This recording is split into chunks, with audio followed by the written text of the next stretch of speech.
Nama saya Muhammad Roizili Mustafa. Saya bekas pesakit kanser otak semenjak 2005.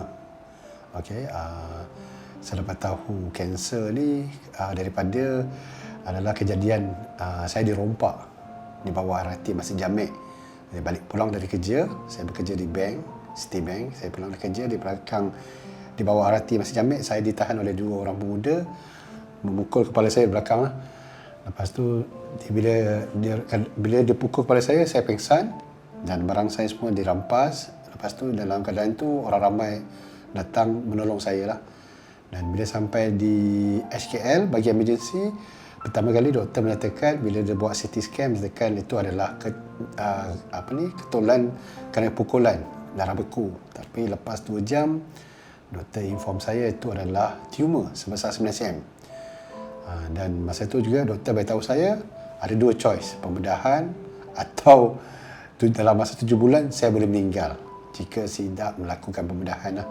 Tapi dalam masa itu seminggu tu saya decide untuk buat operation, dan masa operation tu saya koma selama 7 hari, dan bila saya sedar pada koma saya lumpuh separuh badan dan hilang ingatan.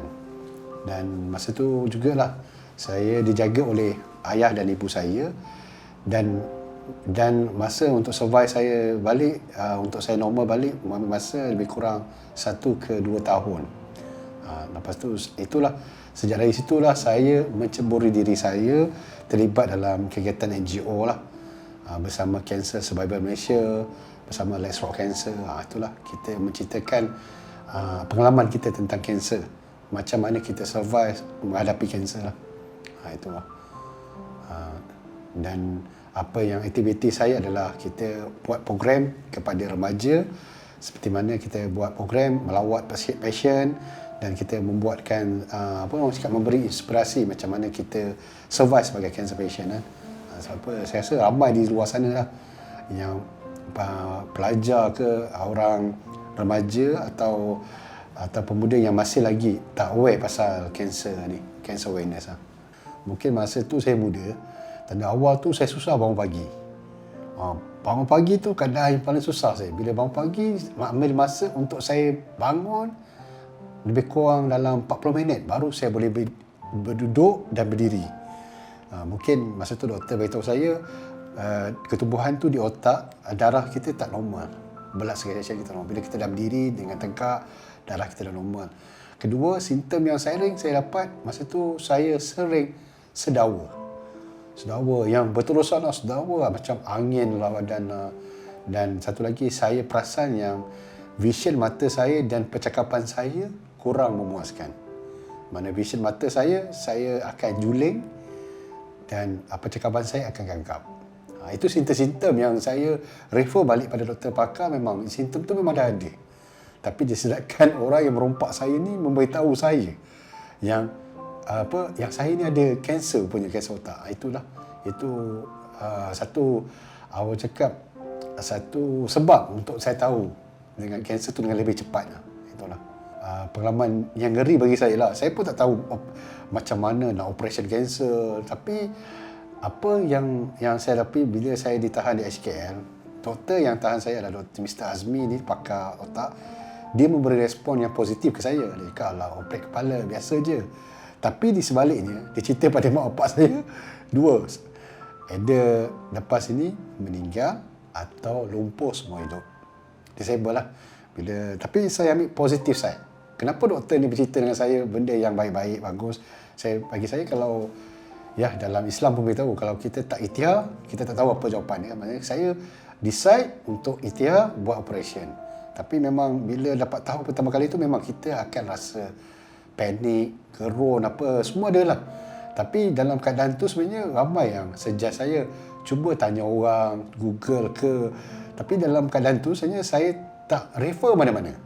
Saya rasa biar saya, bila kita refer pada benda yang tak pasti, mungkin benda tu, perception tu lain. Saya cut off saya punya handphone. Saya hanya nak tahu apa efek after operation. Lepas tu bila saya sedar daripada kanser, memang saya hilang ingatan. Kita tak tahu apa lah. Mana kita start from zero balik lah.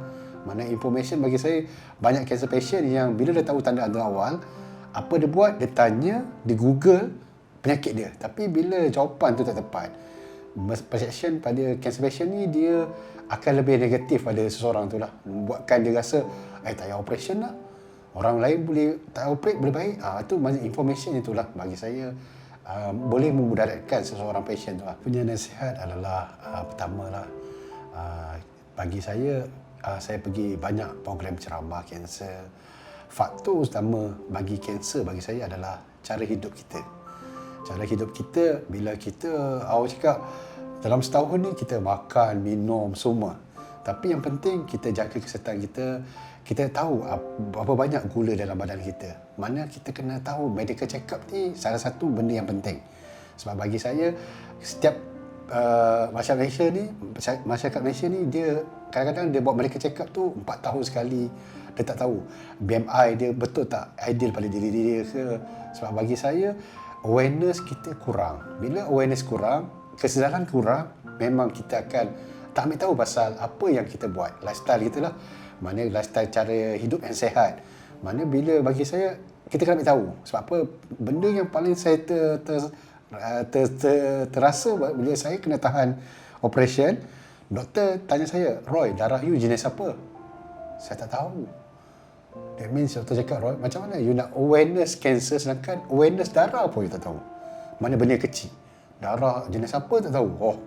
Kena tunggu 2 jam lah. Kena test darah. Bila benda yang remeh ni kita pandang remeh, benda akan datang pun sama. Benda bagi saya, masyarakat yang kita buat sekarang ni, kita nak aware pada orang, buat pemeriksaan awal, cek BMI kita, cek gula kita. Sebab bagi saya, bila berlaku lebih gula ke kurang, mesti akan ada penyakit lain akan datang. Kesihatan kita tak terjamin lah. Bagi saya. And then bila kita dapat tahu penyakit kanser tu dari modern treatment dari hospital, kena lalui cara hospital lah. Ada yang setengah yang saya jumpa pergi hospital, doktor beritahu stage 2. Tak nak doktor, nak balik kampung dulu, buat cara kampung. Tiba-tiba lepas 2-3 bulan sampai doktor dah stage 4. Mana banyak perception orang menganggapkan stage 1, stage 2 ni tak apa, tunggu dulu. Tapi banyak kan memang bagi saya benda tu tindakan awal. Dan bila pasien tu dia dah kena kanser, keluarga adalah doktor pertama merawat dia. Bagi saya lah, memang doktor pertama kena merawat dia. Bila doktor pertama keluarga, bila keluarga ni akan cerita, akan bagi support pada dia.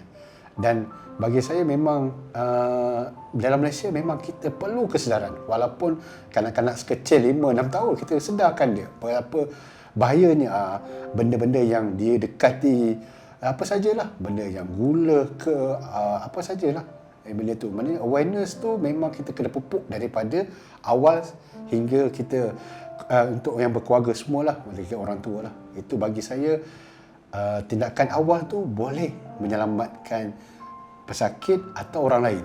Itu je.